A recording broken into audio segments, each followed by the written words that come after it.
తిరుపతి జిల్లా పోలీసులు తడ మరియు చిల్లకూరు పోలీస్ స్టేషన్ పరిధిలో తమిళనాడు రాష్ట్రానికి చెందిన 5 మంది, పుత్తూరుకు చెందిన ఒకరు గంజాయి స్మగ్లర్లను అరెస్ట్ చేశారు.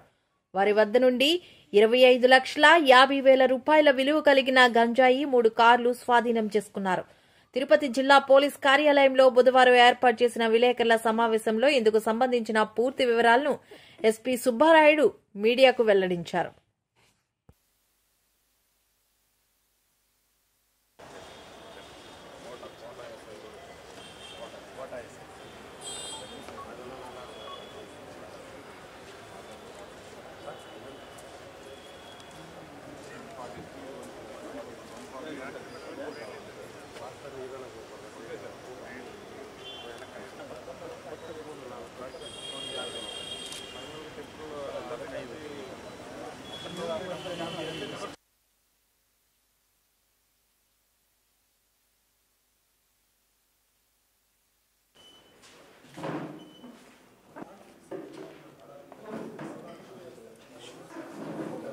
గాంజా మీద తిరుపతి జిల్లా పోలీస్కి, ముఖ్యంగా అడిషనల్ ఎస్పీ టాస్క్ ఫోర్స్ మరియు వారి విభాగానికి వచ్చిన ఒక అత్యంత గొప్పమైన సమాచారాన్ని task force, ganja task force Tirupati మరియు local Gudur and Naidupeta sub డివిజన్ల ఫోర్స్, ముఖ్యంగా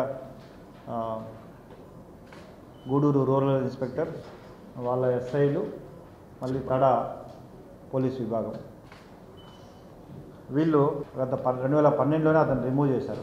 తర్వాత కాలంలో గిరిబాబు అనే వ్యక్తి, ఆ తర్వాత కాలంలో అతను చాలా క్రైమ్స్లో ఇన్వాల్వ్ అయ్యాడు, అరెస్ట్ అయ్యాడు. ఆ తర్వాత అతను మరియు కొంతమంది వ్యక్తులు కలిసి ఈస్ట్ గోదావరి తడ తుని దగ్గరికి వెళ్ళి దాదాపు 100 కిలోలు గాంజాని తీసుకొస్తున్నారనే సమాచారంతో ఒక పైలట్ వెహికల్ ఉంచుకొని ముందు ఇంకో వెహికల్లో తీసుకొచ్చినప్పుడు పక్కా సమాచారంతో ప్రాపర్గా చాలా వెయిటింగ్ చేసి వీళ్ళందరినీ కూడా ఫస్ట్ పైలట్ వెహికల్ని పట్టుకోవడం జరిగింది. రెండో వెహికల్ వెళ్ళిపోతుంటే ఇన్ఫర్మేషన్ ప్రకారం మళ్ళీ చేంజ్ చేసి ఫస్ట్ చిల్లకూరు పోలీస్ స్టేషన్ దగ్గర కడివేడు క్రాస్ దగ్గర వీళ్ళని అరెస్ట్ చేయడం జరిగింది ఇమ్మీడియట్గా.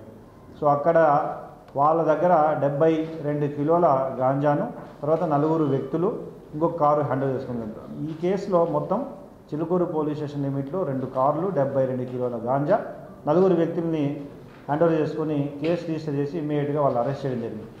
వాళ్ళ యొక్క ఇంట్రాగేషన్లో మళ్ళీ తగిన సమాచారం తీసుకుని నాయుడుపేట డిఎస్పీ వాళ్ళ సమక్షంలో తడ పోలీస్ స్టేషన్ 0.3 సిటీ దగ్గర ఇంకొక కారు మరియు 28 కిలోల గాంజా మరియు షారుఖ్ ఖాన్ అనే ఒక వ్యక్తి, ఇతను ఆల్రెడీ ఇంతకుముందు గాంజాలో తర్వాత ఈ మర్డర్ కేసులో కూడా ఇన్వాల్వ్ అయ్యాడు. ఇతన్ని ఇంకొక వ్యక్తిని అరెస్ట్ చేయడం జరిగింది. ఇది ముఖ్యంగా తమిళనాడు ప్రాంతానికి, తర్వాత కొంత తమిళనాడు బార్డర్లో ఉన్న మన తిరుపతి జిల్లాకి, సత్యవేడు ఏరియాకి వాడుకోవడానికి తెచ్చారని ఇప్పటివరకు కొంతవరకు ఆధారాలు ఉన్నాయి. ఫర్దర్ ఇప్పుడు వీళ్ళని ఇమ్మీడియట్గా అరెస్ట్ చేసి ఫర్దర్ మళ్ళీ కోర్టు ద్వారా వీళ్ళని